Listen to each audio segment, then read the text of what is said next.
everyone, welcome to class 8 sessions of subject geography, and today we are going to discuss chapter number 6 and the chapter name is human resources.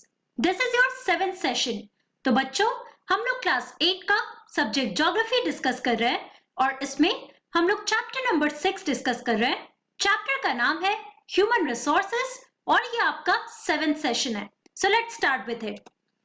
तो बच्चों एक बार brief recap कर लेते हैं कि last class में हम लोगों ने क्या क्या कंप्लीट कर लिया था and after that we will continue with our discussion. So in our last class we were talking about immigration and emigration, right. तो ये दोनों टर्म्स के बारे में मैंने आपको बार बार बताया है कि इमिग्रेंट्स कौन होते हैं बच्चों. सो people who are leaving a country they are called as the immigrants. और वही अगर हम लोग immigrants की बात कर रहे हैं so they are the people who are arriving in a country. Okay? और last class में हमने देखा था that countries like United States of America and Australia they have gained population. Why? Because of immigration. कि दूसरे reason से बहुत सारे लोग कहाँ इमिग्रेट कर रहे हैं, तो वो लोग यूनाइटेड स्टेट्स ऑफ अमेरिका या ऑस्ट्रेलिया के रीजन में ज्यादा इमिग्रेट कर रहे हैं and that has led to the increase in population. Okay, और वही हम लोग अगर सूडान की बात करते हैं तो सूडान में हमने देखा था that there is a loss in population या पॉपुलेशन वहां का क्या होता है रिड्यूस होने लगा. व्हाई? Because of immigration. और इमिग्रेशन क्या होता है that people were leaving Sudan and they were going to different countries. Okay, और हम लोग जो इंटरनेशनल माइग्रेशन की बात कर रहे हैं बच्चों, तो उसका सबसे मेन रीजन क्या होता है? Main region is in the search of employment opportunities. और अगर इंटरनेशनल माइग्रेशन की बात हो रही है तो वो जनरली कहां से कहां होता है? That always happens between from a less developed country to a more developed country, right. कि अगर हम किसी छोटे कंट्री की बात कर रहे हैं जहां पे आप देखो कि इकोनॉमी अच्छा नहीं है, यहाँ पे फैसिलिटीज बहुत ज्यादा प्रोवाइडेड नहीं है, एम्प्लॉयमेंट अपॉर्चुनिटीज नहीं है, तो वहां से लोग क्या करते हैं उस जगह को छोड़ के वो किसी और कंट्री में सेटल डाउन करने चाहते हैं. और अगर हम लोग विद इन कंट्रीज की बात कर रहे हैं तो हमने देखा कि किसी भी कंट्री में जो माइग्रेशन होता है that always happens from rural to urban area, right. Villages से लोग क्या करते हैं वो सिटीज या टाउन्स में जाते हैं again in search of employment and also because of the different facilities जो उनको हमेशा सिटीज या टाउन्स में ज्यादा मिलेंगे. ओके, तो हम लोगों ने पढ़ा more about this whole topic there. फिर हमने डिस्कस किया हमारा next topic that is patterns of population change. तो बच्चों इसमें हम लोगों ने देखा कि अगर हम पूरे वर्ल्ड की बात कर रहे हैं तो रेट ऑफ पॉपुलेशन चेंज होता है वो वेरी करता है all across the world, right. और इसमें हम लोगों ने दो एग्जांपल्स लिए. पहले एग्जांपल लिया हमने केनिया का. केनिया में हमने क्या देखा कि वहां पे हमारा हाई पॉपुलेशन ग्रोथ रेट है. उसका मतलब क्या होता है that there is high birth rate and death rate. Kenya की बात अगर हम कर रहे हैं तो वहां का पॉपुलेशन इंक्रीज हो रहा है. ओके, और ये रैपिड इंक्रीज हमने ग्राफ के थ्रू भी समझा था. ओके, तो वहां पे बर्थ रेट भी बहुत ज्यादा हाई है और डेथ रेट भी इक्वली हाई रहता है वहां पे. और अगर हम लोग दूसरा एग्जांपल जो हम लोगों ने देखा वो था यूनाइटेड किंगडम का. और यूनाइटेड किंगडम में हमने देखा कि स्लो पॉपुलेशन चेंज हो रहा है. और ये क्यों हो रहा है? Because of low birth rate and also low death rate. Okay, so this was all about the patterns of population change that varies across the world. Okay, अब आज की क्लास में बच्चों हम लोग अपना लास्ट टॉपिक शुरू करने वाले हैं that is population composition. Now let us understand more about this population composition. Okay, that what does it mean और इसको हम लोग कैसे देखते हैं. The development of a country also depends on the economic development of the country. अब बच्चों अगर हम किसी भी कंट्री के डेवलपमेंट को देखने जाते हैं तो बेसिकली बहुत सारे फैक्टर्स होते हैं, लेकिन सबसे इंपॉर्टेंट फैक्टर होता है हमारा इकोनॉमिक डेवलपमेंट कि उस कंट्री का इकोनॉमी कैसा है. फॉर एग्जांपल अगर हम इंडिया की बात कर रहे हैं तो इंडिया का ग्रोथ हम हमेशा उसके इकोनॉमी से भी मेजर करते हैं. ओके, और बहुत सारे वेरियस फैक्टर्स होते हैं लेकिन economy it plays a major role. Now let us understand this through this example here. So for example both Bangladesh and Japan are very densely populated. अब हमारे दो कंट्रीज है यहाँ पे, एक है हमारा बांग्लादेश, राइट, जो इंडिया का नेबर है, और दूसरा है हमारा जापान. अब ये दो कंट्रीज जो है बच्चों, they are very densely populated. अब डेंसली पॉपुलेटेड कहने का क्या मतलब है? इसका मतलब ये है कि ये दोनों जगह पॉपुलेशन बहुत ही ज्यादा है, right? But Japan is far more economically developed than Bangladesh. लेकिन अगर हम बात कर रहे हैं पॉपुलेशन साइज की, तो दोनों जगह आप देख रहे हो कि बहुत ही ज्यादा पॉपुलेशन है। लेकिन अगर हम इकोनॉमिक वाइज बात कर रहे हैं, तो Japan it is much more economically developed than Bangladesh. मतलब बांग्लादेश का इकोनॉमी जो है बच्चों, वो जापान से काफी कम है, ओके? और वो जापान से बहुत ही कम डेवलप्ड कंट्री है, डिस्पाइट द फैक्ट कि दोनों का जो पॉपुलेशन है बहुत ही डेंस है, राइट? तो इट डजंट मीन कि आपके कंट्री में पॉपुलेशन बहुत ज्यादा है तो वहां का इकोनॉमी या बाकी जितने भी फैक्टर्स है, तो वो कंट्री जरूरी नहीं कि बहुत ही ज्यादा डेवलप्ड होगा, okay? And that is why this is the reason that leads to migration, कि कुछ कंट्रीज वहां के पॉपुलेशन तो है बहुत ज्यादा लेकिन बहुत ही लेस डेवलप्ड है, इसलिए लोग क्या करते हैं, वो लेस डेवलप्ड नेशन से मोर डेवलप्ड नेशन में जाया करते हैं, right?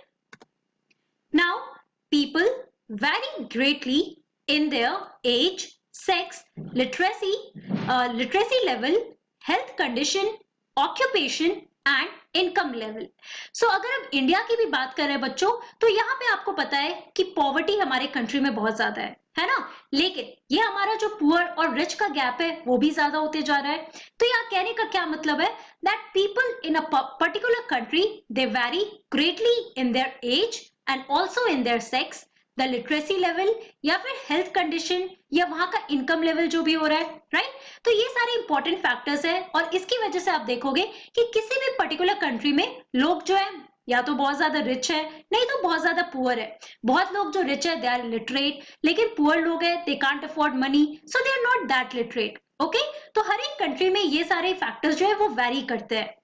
Now it is essential to understand these characteristics of people. अगर हम लोग पॉपुलेशन कंपोजिशन की बात कर रहे हैं बच्चों, तो यहाँ पे ये जितने भी कैरेक्टरिस्टिक है कि एक पर्टिकुलर कंट्री में कितने एज ग्रुप के लोग सबसे ज्यादा डोमिनेंट है, या वहां का जो सेक्स रेट लिटरेसी रेट है वो कैसा है, या फिर वहां का हेल्थ कंडीशन कैसा है, तो ये सारे इंपॉर्टेंट कैरेक्टरिस्टिक्स को समझना हमारे लिए बहुत ही जरूरी है in order to understand the population composition, right? So therefore we can say that the population composition, it refers to the structure of the population, कि किसी भी कंट्री का जो पॉपुलेशन का स्ट्रक्चर कैसा है वो हमें वहां का पॉपुलेशन कंपोजिशन बताता है, राइट? तो यहाँ पर आप देख सकते हो इस ग्राफ में, आप देखो अगर हम एज ग्रुप की बात कर रहे हैं तो 0 से 70 दैट इज 32%, ओके? अगर हम 18 to 65 की बात कर रहे हैं तो यहाँ पे आपको सबसे ज्यादा मिलेगा, right? That is 62%। Middle age group में आपको सबसे ज्यादा लोग मिलेंगे। अगर हम बिल्कुल ओल्ड एज की बात कर रहे हैं so that comprises of 6%, right? Now the composition of population helps us to know how many are males और females, also which age group they belong to. तो यहाँ पे आप देखो कि एक तरफ आप लोगों ने देखा कि पॉपुलेशन कंपोजिशन क्या होता है। Now it basically refers to the structure of the population, right? और अगर हम लोग कंपोजिशन की बात कर रहे हैं तो हम लोग को और क्या क्या पता चलता है, तो यहाँ पे हमें पता चलता है दैट हाउ मेनी, जो पॉपुलेशन की हम बात कर रहे हैं तो उसमें से कितने मेल्स हैं और कितने फीमेल्स हैं, right? Also which age group they belong to, अब कौन से एज ग्रुप से वो बिलोंग करते हैं, how educated they are and what type of occupations they are employed in. उसके अलावा हमें पता चलता है उनका एजुकेशन लेवल या लिटरेसी लेवल। उसके अलावा हमें और क्या पता चलता है कि उनका कौन सा ऑक्यूपेशन है, right? Also we get to know about their income level, कि जो भी उनका ऑक्यूपेशन है उसमें उनका इनकम कितना है, एंड देयर हेल्थ कंडीशंस। तो अगर हम किसी भी कंट्री का पॉपुलेशन कंपोजिशन देख रहे हैं बच्चों, तो बेसिकली हमें क्या क्या पता चलता है, एक तो कि वहां पे कितने मेल्स हैं और कितने फीमेल्स हैं, ऑल्सो कौन से एज ग्रुप में, कितने मेल्स किस एज ग्रुप में या कितने फीमेल्स किस एज ग्रुप में, then we get to know about the education level of those males and females, then what type of occupations they are doing, right? Also about their income level and the health conditions of those males and females, right? तो इस तरीके से आप किसी भी country के का जो पॉपुलेशन है उसके स्ट्रक्चर के बारे में आप बता सकते हो और उसके बेसिस पे हम डिसाइड कर सकते हैं कि कितना डेवलप्ड है या कितना नहीं डेवलप्ड है. Now, an interesting way of studying the population composition of a country is by looking at the population pyramid. Okay तो हम लोग जो ये पॉपुलेशन कंपोजिशन की बात कर रहे हैं बच्चों, तो हम लोग बेसिकली इसके बारे में कैसे समझ सकते हैं? इसके बारे में हम लोग समझ सकते हैं by looking at the population pyramid. अब ये पॉपुलेशन पिरामिड क्या होता है? इसको हम लोग कहते हैं एज सेक्स पिरामिड, राइट? तो इसके थ्रू हम लोग ये जितने भी कैरेक्टरिस्टिक्स है लोगों के, तो इसके बारे में हम पता कर सकते हैं through the population pyramid. Now let's have a look at this picture here. ये हमारा जो पिक्चर है बच्चों, that is your population pyramid और एज सेक्स पिरामिड. अब यहाँ पे आप देखो, हम लोग वर्ल्ड का पॉपुलेशन पिरामिड देख रहे हैं ऑफ द ईयर 2015, राइट? और यहाँ पे आप देखो, ये हमारा जो ब्लू कलर का ग्राफ है, राइट? ये जो ब्लू पिरामिड आप यहाँ पे देख रहे हो, ये पिरामिड में जो ब्लू कलर देख रहे हो एक्चुअली, वो हमारा किसका डिनोट कर रहा है? मेल्स का. और ये जो आप पिंक कलर देख रहे हो इस पिरामिड में, वो हमारा डिनोट कर रहा है फीमेल का, राइट? और यहाँ पे आप जो नंबरिंग देख रहे हो बच्चों, 0 से 4, 5 से 9, 10 to 14, ये हमारा डिनोट कर रहा है age group. Okay, and this 0, 100, 100, 200, 300, ये हमारा पॉपुलेशन शो कर रहा है, that is in millions. Now let's have a look here कि अगर हम 2015 की बात कर रहे हैं, तो 0 से 4 के एज ग्रुप में अगर हम मेल्स को देखते हैं, तो यहाँ पे आप देखो मेल्स कितने हैं? मोर देन 300 मिलियंस. और वही अगर हम 0 से 4 की बात कर रहे हैं एज ग्रुप में, और अगर हम फीमेल्स का देखते हैं, तो यहाँ पे आप देखो they are also more than 300, right? और अगर हम लोग बात कर रहे हैं, अगर यहाँ पे आप देखो 65 to 69 का एज ग्रुप है, राइट? तो यहाँ पे आप देख सकते हो कि मेल्स आपके कितने? Now it's slightly more than 100 million people.